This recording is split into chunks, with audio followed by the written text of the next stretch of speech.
Are you doing a science fiction video disc? Well, we did this sort of demo disc for RCA. Excuse me. What about Which they're MCA? using, Wait 1 second. I'm telling him to wait 1 second. which they're using one side of it for a demo disc. My personal belief, I'm going out to the Billboard Video Yeah, I know. Convention tomorrow. I was going to go out there myself, but And my own personal feeling is, if anybody asks me, is that video discs are never going to happen. This is not because the concept is inherently bad, but after they don't believe in the concept enough themselves to really commit a lot of money and manpower. yeah, they're marketing it like they have a market in Seattle. MCA's been marketing for 2 years. Yeah. Started in Atlanta for a year, Yeah. and now they've been doing it in Seattle for nearly a year. And they're not going to open up. and they haven't announced any further, And the catalog, like to get discs, is almost impossible.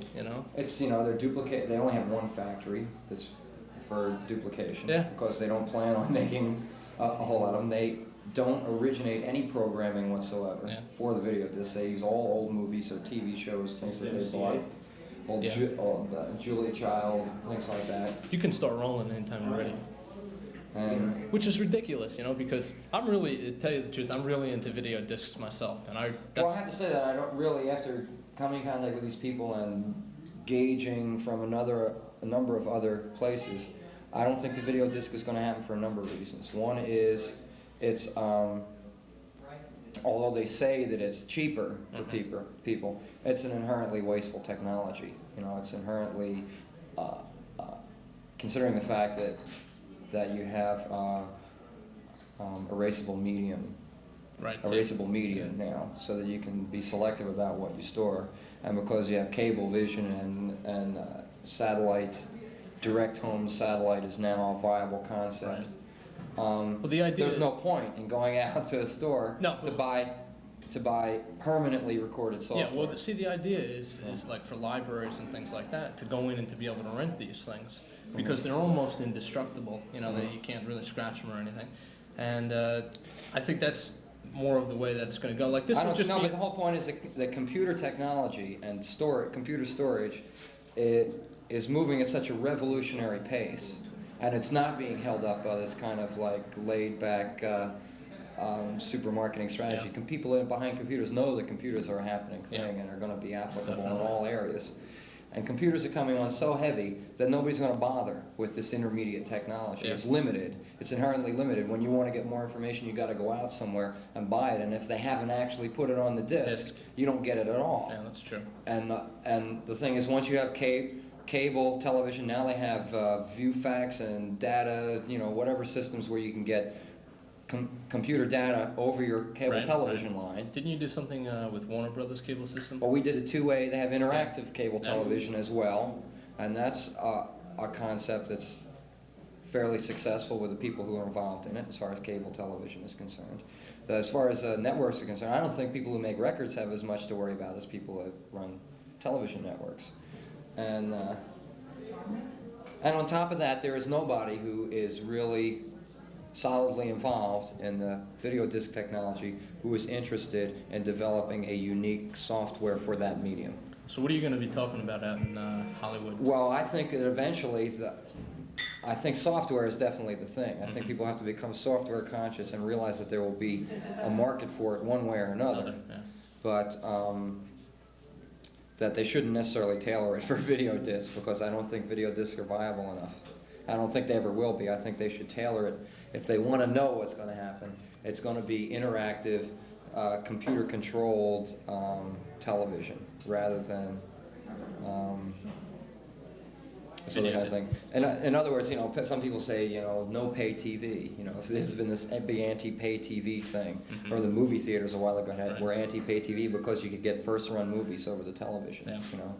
The economic structure will just shift itself to this other thing. You will no longer go out and buy permanently recorded things. There's no point in that, because eventually they do one of two things: they wear out, or you wear out. Yeah.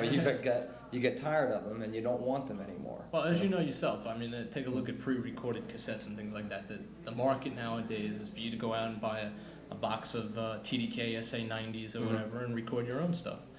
And Yeah, the it's- point is that it may cost you a lot more for that initial cassette, for that initial 2-hour cassette now, but the point is you can use it as many times as you want to get anything you want on it. Yeah.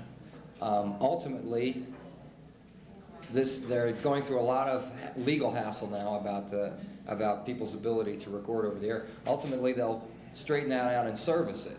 They'll give you all the first-run things that you want. You know, anything that would have appeared on a video disc, they'll say, our cable subscribers, at such and such a time, we're going to give you this first-run thing, and you can record it on your recorder and look at it when you want, or you can watch it when it comes over, or you can watch it and record it and look at it again later. It's ultimately the more ideal medium. If you decide that you don't like what you have, you erase it. Yeah. Whereas if you go out and buy a video disc, you're not going to go sit in a store for 2 hours and watch the whole thing to make sure it's any good, you know? You'll get it home and you'll discover, oh my God, this thing is a piece of crap, you know? Right. And you're stuck with it. And ultimately, they're not honest about the cost of video discs. They say video discs are going to be much cheaper. $12, yeah. It's $12, But I not see true. them They're for already up to $25. they're already up to $19, $25. Yeah. You know, Yeah. $12 video disc is going to be the lamest half-hour disc, you know, that you ever want. Yeah, And the reason why is the because catalog. their material costs are going up. They, you know, they can't keep the material costs down. It costs as much, probably a lot more, just in plain material to make a video disc than it does to make an LP record, Yeah. for instance. You need much higher quality raw materials to start with. It's Yep. got to be optically clear medium. It can't be like this black stuff that they use for regular records. Well, now. once the market opens up, I'm sure that, the price will go down. That's, you know, beyond that, there's the technological obsolescence of the systems that they now utilize. Yeah. You know? Their systems are technologically obsolete because they use a mechanical, because they're essentially mechanically oriented. They need some kind of mechanism operating, some kind of physical thing moving Yeah. in order for them to reproduce. Whereas the purely electronic means and the mass storage systems eliminate that to some degree.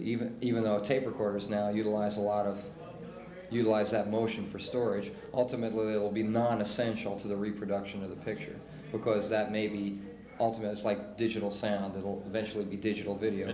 And it'll be stored on there, and then PCM. it'll be shuffled into your main, computer memory, which by, who knows, in 25 years somebody may have a resident computer in their home with 1 billion bytes of memory in it. And this will be standard, to have 1 billion byte memory in a home computer and something that's no bigger than the sink. Yeah. So it's already technologically obsolete, both systems. Okay. With that in mind, where does that put you in your new studio? Well, see, we're always fine. We may have to buy the latest machine or whatever, but our thrust is not hardware, it's software. It's what people will ultimately be watching, which I think in some ways may be the weakest link in the whole thing. You could sell any machine to somebody if they thought they were going to enjoy what they got out of it. But at this point, everybody knows that you can get the same thing somewhere else. And maybe you can get it for nothing. Or maybe you can get it for cheaper, Well, Utopia Video is going satellite, right? We're not sure what we're going to do. There's a lot of possibilities. It's such a complex field. Computers are the most happening technology, but the most complex technology is television. Computers are a very methodically based approach to things. Television incorporates so many branch technologies from other areas and in such a sophisticated and highly developed manner that it's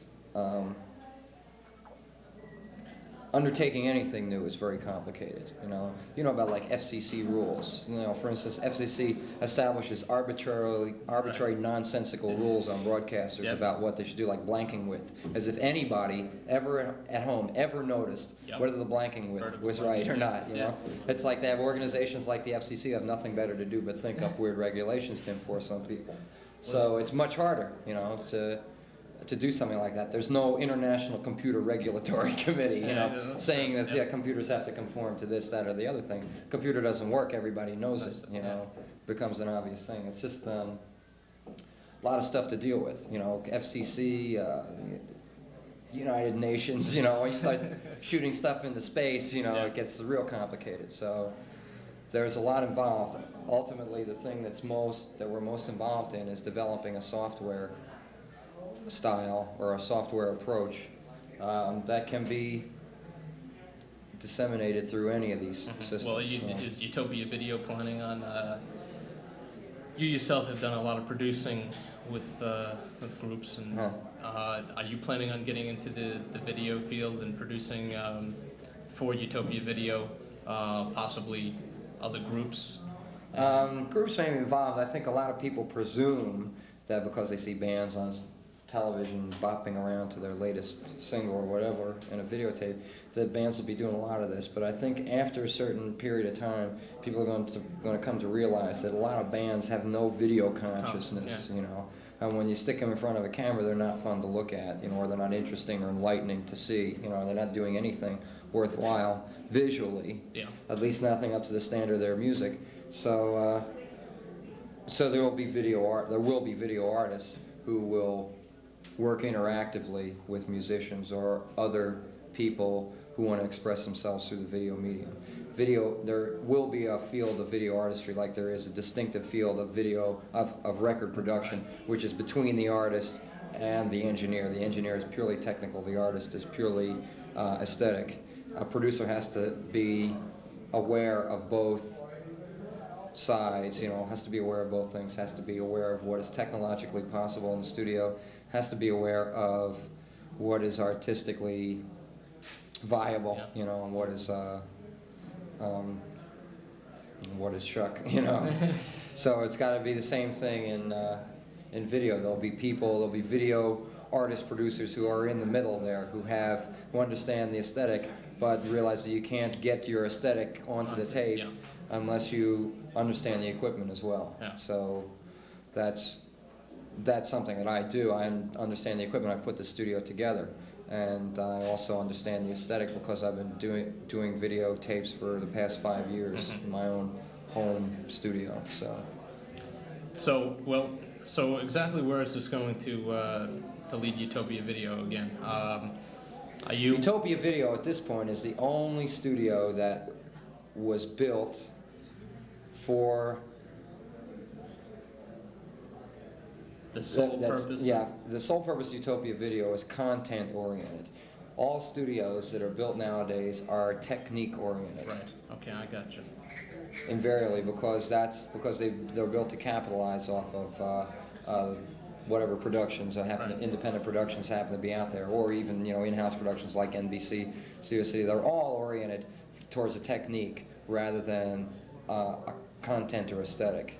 They're made to be expedient, to do things very quickly. By contrast, when we do things in Utopia Video, it's more like working on a film than working on video. So you're working towards the future instead of just... Essentially, like for instance, this 25 minutes of this demo video disc that we did took 6 months to make, which is not common in video because...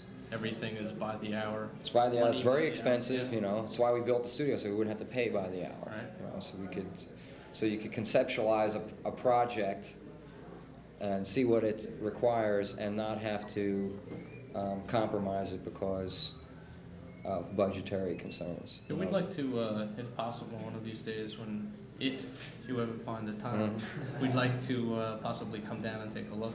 Well, in about 3 weeks, a month, something like that, we'll be moved into the new facility, and we'll be having open houses and stuff like that. But right now, we're still in a recording studio. We're in like a big recording studio, and we've been trying to. The building has taken so long to get together that we wanted you to. I don't know if Paul Moisian told you, but we wanted you to come down to Syracuse. Yeah, well, I was interested in doing that, but we've been on a driving tour, so our hours have been pretty bad. At your convenience. Okay, I'll be right out. Also, we've been doing some live recording, and that has taken our sound checks went up twice as long as usual. So when is Todd going to host Saturday Night Live? I don't know if it'll last that long. I may have my own TV show before that. Yeah.